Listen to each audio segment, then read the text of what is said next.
Salut à toi, j'espère que tu vas bien. Comme tu vois, le printemps est revenu. Aujourd'hui, ça va être ma 6e et dernière vidéo concernant la forêt. Je vais te faire un résumé des 5 vidéos et j'aimerais le faire en illustrant un petit peu l'histoire du roi David. L'enfance de David, un berger solitaire, souvent laissé seul la nuit, peu considéré par sa famille. Souviens-toi lorsque Samuel fait un sacrifice et qu'il demande à son père d'amener tous ses frères, David n'est même pas confié.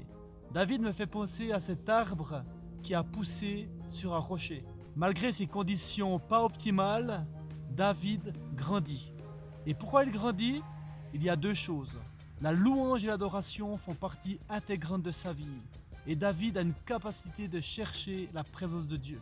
Et en cherchant la présence de Dieu, ses racines vont prendre de la largeur et vont être capables d'entourer les multiples rochers de sa vie. David, jeune adulte, après avoir passé cette enfance difficile, on se souvient de l'histoire où David a fait tomber le géant Goliath. Tout le monde avait peur de ce géant, sauf David qui a vu au travers de ce géant une opportunité de vivre quelque chose de fort avec le Seigneur.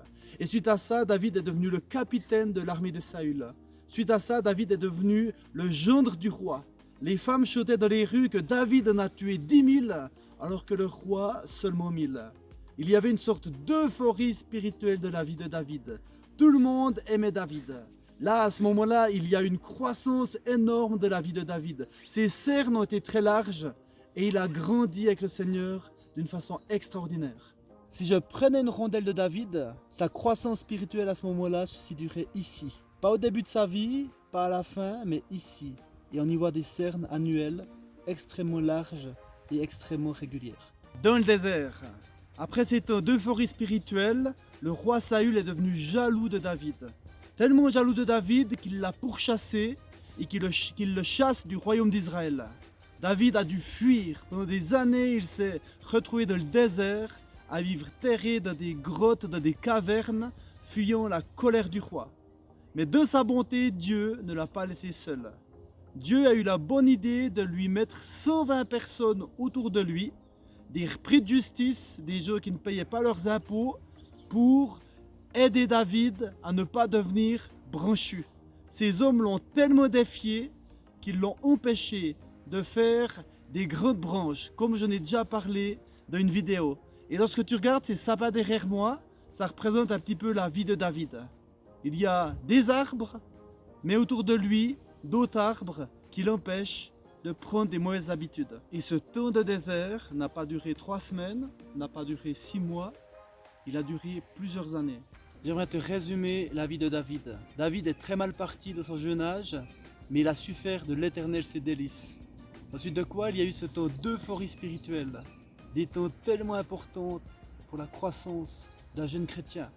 Ensuite de quoi, il y a eu cette période de désert, de formation intensive. Et 15 ans plus tard, à 38 ans, David entre dans la royauté. La prophétie qu'il a reçue 20 ans auparavant par Samuel s'accomplit enfin. David, qui n'avait même pas été invité au repas organisé par Samuel, se fait oindre roi devant ses frères et devant ses parents. Et c'est 20 ans plus tard que cette prophétie s'accomplit enfin. Et là, son premier temps de formation est terminé. Et au travers de ces 38 premières années, David a dû lutter contre le rejet. Il a dû lutter contre le découragement. Il a dû lutter pour sa vie. Mais le fait de s'abreuver continuellement de la présence de Dieu et d'être bien entouré ont fait que David est resté droit et qu'il a grandi et qu'il est devenu solide. Pour conclure, j'aimerais te dire que n'oublie pas que Dieu parle au travers de la nature. Observe la nature. C'est normal que Dieu parle, c'est lui qui l'a créé. Je voudrais aussi te dire que Dieu a le temps. On vit dans une société où nous n'avons plus le temps, où tout doit être extrêmement rapide.